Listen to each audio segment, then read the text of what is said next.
ഈ പൊതുരംഗത്ത് പ്രവർത്തിക്കുന്നവർക്ക് പരക്കെ അറിയാവുന്ന ഒരു കാര്യമാണ് ഞാൻ ഈ പറയാൻ പോകുന്നത്. മന്ത്രിമാരെ നമ്മൾ എന്തെങ്കിലും പരിപാടിയുടെ ഉദ്ഘാടനത്തിനോ അധ്യക്ഷത വഹിക്കാനോ അല്ലെങ്കിൽ മുഖ്യാതിഥിയായിട്ടോ സമ്മാന വിതരണത്തിനൊക്കെ ക്ഷണിക്കുമ്പോൾ അതിൽ അന്തർലീനമായ ഒരപകടമുണ്ട്. മന്ത്രിമാർ വളരെ തിരക്കുള്ള ആളുകളാണ്. അവർക്ക് പല പരിപാടികളുണ്ടാവും. ഇനി മറ്റ് പരിപാടികളൊന്നും ഇല്ലെങ്കിൽ തന്നെ പെട്ടെന്ന് പല അസൗകര്യങ്ങളും ഉണ്ടാകും. അപ്പോൾ ഉദ്ദേശിച്ച സ്ഥലത്ത് ഉദ്ദേശിച്ച സമയത്ത് എത്താൻ പറ്റിയെന്ന് വരില്ല. മാത്രവുമല്ല, ഇവർക്ക് സെക്രട്ടേറിയറ്റിൽ ഫയൽ നോക്കുന്ന ജോലി വേറെയുമുണ്ട്. സാധാരണ ശനി ഞായർ ദിവസങ്ങളിലാണ് മന്ത്രിമാർ മണ്ഡലത്തിലും അല്ലെങ്കിൽ പൊതുവായിട്ടുള്ള പരിപാടികൾ ഏൽക്കുകയും പങ്കെടുക്കുകയൊക്കെ ചെയ്യുക. ഇപ്പം ഞാൻ തന്നെ ഒരു അഭിഭാഷക സംഘടനയുടെ ജനറൽ സെക്രട്ടറിയായിട്ട് ദീർഘകാലം പ്രവർത്തിച്ച അനുഭവം വെച്ച് പറയുന്നത്, നമ്മുടെ സ്വന്തം പാർട്ടിക്കാരായ മന്ത്രിമാരെ വിളിച്ചാൽ അവർ വരാനും വരാതിരിക്കാനും സാധ്യതയുണ്ട്.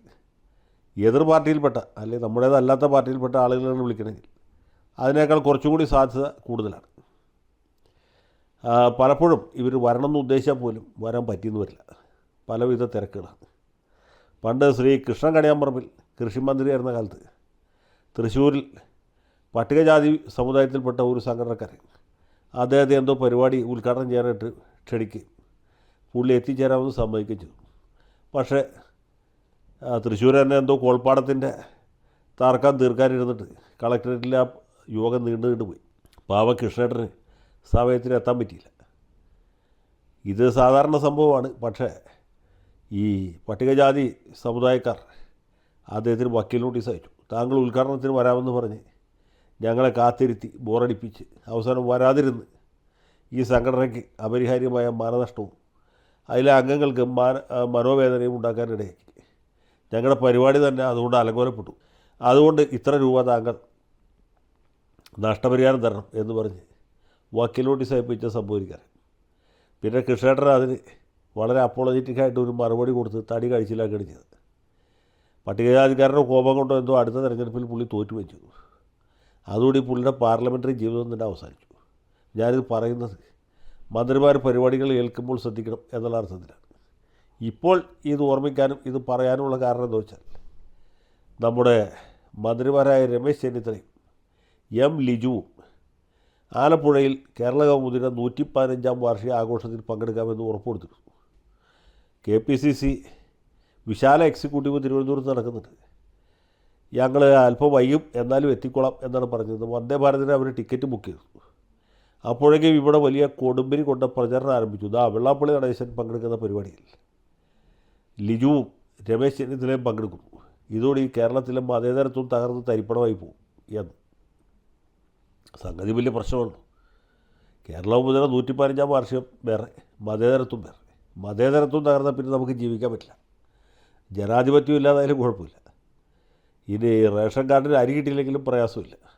പക്ഷേ മതേതരത്വം തകർന്നു കഴിഞ്ഞാൽ പിന്നെ നമുക്ക് ഒരിക്കലും വീട്ടെടുക്കാൻ പറ്റിയില്ല.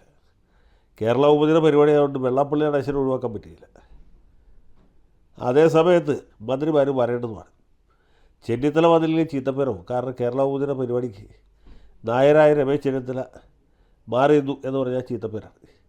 ലിജു പങ്കെടുത്താലും ചീത്തപ്പേരോ. കാരണം ബിന്ദു കൃഷ്ണ കഴിഞ്ഞ ദിവസമാണ് കണിച്ചുകുളങ്ങരയിൽ ചേർത്ത് നടേശ മുതലാളിയെ കണ്ട് അനുഗ്രഹമാക്കിയത്.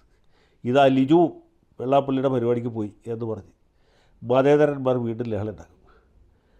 അപ്പോൾ ഇങ്ങനെ ഒരു സാഹചര്യത്തിൽ മന്ത്രിമാർ രണ്ടുപേരും വരാൻ തൽക്കാലം ബുദ്ധിമുട്ടാണ് എന്നറിയിച്ചു. അതിനെ തുടർന്ന് ഈ വിച്ഛിന്നാഭിഷേകം എന്നൊക്കെ പറഞ്ഞ പോലെ കേരള മുതല പരിപാടി തന്നെ ഉപേക്ഷിക്കേണ്ടതായിട്ട് വന്നു. അവരതിന് വേണ്ടിയിട്ട് പഴവീട് എന്ന സ്ഥലത്ത് ഒരു കൺവെൻഷൻ സെൻ്ററൊക്കെ വാടകയ്ക്കെടുത്ത് അവിടെ കുരുത്തോലയൊക്കെ കീറി തൂക്കി കൊലവാഴയും ചെന്തെങ്ങിൻ്റെ തേങ്ങയൊക്കെ വെച്ച് സംഗതി ബോഡി പിടിപ്പിച്ച് ഉഷാറായിട്ട് നിൽക്കുന്നു. മന്ത്രിമാർ വരുമ്പോൾ താലം പിടിക്കാനുള്ള കുട്ടികളെയൊക്കെ റെഡിയാക്കിയിരുന്നു. നാദസ്വരവും ഏർപ്പാട് ചെയ്തു. അപ്പോൾ നാദസ്വരവും കുരുത്തോലം കീറി തൂക്കിയതും അതുപോലെ കൊലവാഴയും പഞ്ചവാദ്യവും എല്ലാം അപ്രസക്തമായി. കാരണം മന്ത്രിമാർ വന്നില്ലെങ്കിൽ പിന്നെ പരിപാടി നടത്തിയിട്ട് കാര്യമില്ല. ഇതാണെങ്കിലും പ്രശ്നം. മന്ത്രിമാരെ വിളിക്കുമ്പോൾ കൂടുതൽ ഏതെങ്കിലും സിനിമാനന്മാരെ കൂടി വിളിക്കണം. അങ്ങനെയാണെങ്കിൽ പിന്നെ മന്ത്രി ഇല്ലെങ്കിൽ പരിപാടി നമുക്ക് ഉഷാറായിട്ട് നടത്താം. അപ്പോൾ കേരളകൗമുദി പോലൊരു പത്രത്തിൻ്റെ സംഘാടകർക്ക് ഇത്ര വലിയ അബദ്ധം എങ്ങനെ പറ്റിയെന്നാണ് ഞാൻ ആലോചിക്കുന്നത്. ഇനി ഈ മതേതരവാദികളെ പേടിച്ചിട്ടാണ് ചെന്നിത്തല പോകാതിരുന്നത് ഞാൻ വിചാരിക്കത്തില്ല. ചെന്നിത്തല ഇന്ന് തന്നെ ഏറ്റവും അടുത്ത് തന്നെ തിരുവനന്തപുരത്ത് കേരള കൗമുദിയുടെ ഓഫീസ് സന്ദർശിക്കും. പത്രാധിപരെ കണ്ട് ഈ പരിപാടിയിൽ പങ്കെടുക്കാൻ പറ്റാതെ പോയതിനുള്ള ഖേദം അറിയിക്കുകയും ചെയ്യും. ഈ KPCC വിശാല എക്സിക്യൂട്ടീവ് കഴിഞ്ഞാൽ ആദ്യം അദ്ദേഹം ഫോൺ വിളിക്കാൻ പോകുന്നത് വെള്ളാപ്പള്ളി നടേശനായിരിക്കും. ആ പ്രിയപ്പെട്ട മുതലാളി വേറൊന്നും വിചാരിക്കരുത്, ഇവിടുന്ന് വരാൻ പറ്റാത്തതുകൊണ്ടാണ് എന്ന് പറഞ്ഞ് ഇദ്ദേഹം ക്ഷമായാചന നടത്തും. എന്ന് മാത്രമല്ല, അധികമാരും അറിയാതെ പുള്ളി തലയിൽ മുണ്ടിട്ടിട്ടാണെങ്കിൽ പോലും കടിച്ചുകുളകരെ ചേർന്ന് മുതലാളിയെ മകനെ മുഖം കാണിച്ച്, ഞാൻ നിങ്ങളുടെ ആളാണെന്ന് നേരത്തെ അറിയാമല്ലോ, ഈ മതേതരന്മാർ പലതും പറയും, അതൊന്നും കണക്കാക്കണ്ട എന്ന് അവരോട് പറയും. അതുപോലെ തന്നെ ലിജുവിൻ്റെ പ്രത്യേകിച്ചും അദ്ദേഹം ശ്രീനാരായണ സമുദായക്കാരൻ കൂടിയാണ്. മാത്രമല്ല കായംകുളത്ത് SNDPക്കാർ മൊത്തം കാലുവാരിയെന്നാണ് ലിജുവിൻ്റെ എതിർ സ്ഥാനാർത്ഥി പ്രതിഭ പറയുന്നത്. പ്രതിഭയുടെ പ്രതിഭാവിലാസം അനുസരിച്ചിട്ടാണെങ്കിൽ ലിജുവിനെ ജയിപ്പിച്ചത് അഥവാ പ്രതിഭയെ തോൽപ്പിച്ചത് ഈ നാട്ടിലെ SNDPക്കാരാണ്. SNDP ജനറൽ സെക്രട്ടറി സാക്ഷാൽ വെള്ളാപ്പള്ളി നടേശനാണ്. അപ്പോൾ പ്രതിഭയെ തോൽപ്പിച്ച അഥവാ ലിജുവിനെ ജയിപ്പിച്ച വെള്ളാപ്പള്ളി നടേശൻ പങ്കെടുക്കുന്നൊരു പരിപാടിക്ക് മതേതരന്മാരെ പേടിച്ചിട്ടാണെങ്കിൽ പോലും ലിജുവിന് പോകാതിരിക്കാൻ പറ്റില്ല. ലിജുവിന് യഥാർത്ഥത്തിൽ അസൗകര്യം ഉണ്ടായിരുന്നു എന്ന് വിചാരിച്ചാൽ അദ്ദേഹം പോകാതിരുന്നതിനൊരു ന്യായമുണ്ട്. പിന്നെ KPCCയുടെ വിശാല എക്സിക്യൂട്ടീവ് എന്നൊക്കെ പറഞ്ഞ് നമുക്കറിയാം, ഇത് പോയാൽ ഇവിടം വരെ പോകും.